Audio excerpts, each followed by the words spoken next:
কেমন আছেন সবাই? আশা করি সকলেই ভালো আছেন। আজকে একটু আমরা কথা বলবো হচ্ছে সম্ভাবনার মার্বেল অথবা বল সংক্রান্ত। তো ইতিমধ্যে আমি আমার এই প্রোফাইলে বিভিন্ন ধরনের ভিডিও, যেমন সম্ভাবনার বেসিক সূত্রগুলো দিয়েও ভিডিও করা, মানে ক্লাস দেওয়া হয়েছে। আজকে তারই আলোকে এই ক্লাসটি, এবং এই টাইপের অঙ্ক অনেক শিক্ষার্থীর কাছে কঠিন মনে হলেও আমি মনে করি এই ক্লাসটি করার পর এই ধরনের অঙ্ক আপনার কাছে খুব সহজ মনে হবে। কথা না বাড়িয়ে চলেন দেখি মূল ক্লাসে। সেটা হচ্ছে, একটি ঝুড়িতে 10টি কমলা, 25টি আপেল এবং 35টি খেজুর আছে। ওই ঝুড়িতে দৈবভাবে একটি ফল উত্তোলন করলে আপেল অথবা খেজুর হওয়ার সম্ভাবনা কত?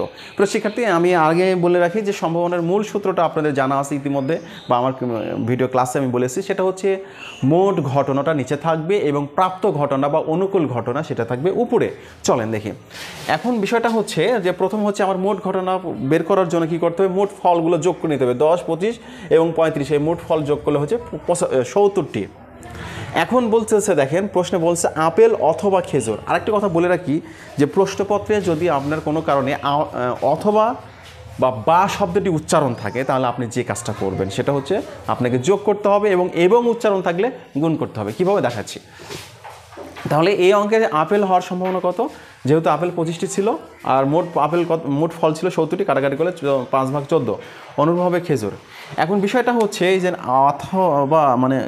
অথবা উচ্চারণ আছে, যার কারণে কী করতে হবে, তাহলে আপেলের সম্ভাবনা কত ছিল?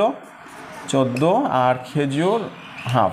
এই যদি আমরা করি তাহলে হচ্ছে 14, আর এদিকে আসতে আসতে 5 আর 2 হচ্ছে 7 দুগুণ, সরি এটা হচ্ছে কত যেন 7 5।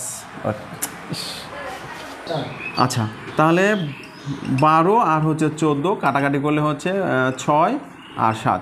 এটাই হচ্ছে আমাদের সঠিক অ্যান্সার, অর্থাৎ আপেল অথবা খেজুর পাওয়ার সম্ভাবনা কত, এটা হচ্ছে সঠিক অ্যান্সার। কিন্তু প্রিয় শিক্ষার্থী, এছাড়াও আপনাকে আর একটা সহজ উপস্থাপন করে দেখাচ্ছি একটা ছোট নিয়ম। সেটা হচ্ছে যে একটু প্রশ্ন আগে বেসিক কথাটা বলে নিই। দেখেন, এখানে আপেল অথবা খেজুরের কথা বলা হচ্ছে। যদি আমরা এইভাবে চিন্তা করি, ধরেন এটা একটা বক্স। এখন এই একটা বক্স বলেন বা বয়াম বলেন বা যাই বলেন, এর মধ্যে আমাদের 10টা আছে কমলা, 25টি আছে কি যেন আপেল, আর হচ্ছে খেজুর আছে 35টি। তো এখন বিষয়টা হচ্ছে, এখান থেকে আমরা যখন উত্তোলন করব, তখন আমি আপেলও পেতে পারি, খেজুরও পেতে পারি, সমস্যা নাই। কিন্তু আমার পাওয়া যাবে না কোনটা, সেটা হচ্ছে কমলা। তাই আমরা একটা কাজ করতে পারি, আগে কমলাটা কাউন্ট করে নিই।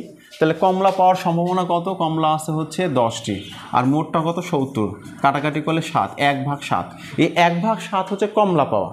এখন আমরা যদি কমলা পাই, তাহলে কমলা না পাওয়ার সম্ভাবনা কত? তাহলে 1 বিয়োগ 1 ভাগ 7, তাহলে কাটাকাটি করলে 7 ভাগ 6। এটা হচ্ছে কমলা না পাওয়ার সম্ভাবনা। আর কমলা না পাওয়ার সম্ভাবনা মানে কি? আপনি হয় খেজুর পাবেন, নইলে কি পাবেন? আপেল। আর প্রশ্নতে বলছে খেজুর অথবা আপেল পাওয়ার সম্ভাবনা কত। আপনি এভাবে, অর্থাৎ কমলার সম্ভাবনাকে বের করে 1 থেকে বাদ দিলে যা পাবেন সেটা হয় খেজুর হবে, আর না হলে আপেল হবে। এভাবে বের করতে পারবেন। দুটা নিয়মই সঠিক, এবং আপনি যেটা মনে করেন আপনার কাছে সহজ, সেভাবে করতে পারেন। আশা করি বিষয়টা বুঝতে পারছেন। ধন্যবাদ।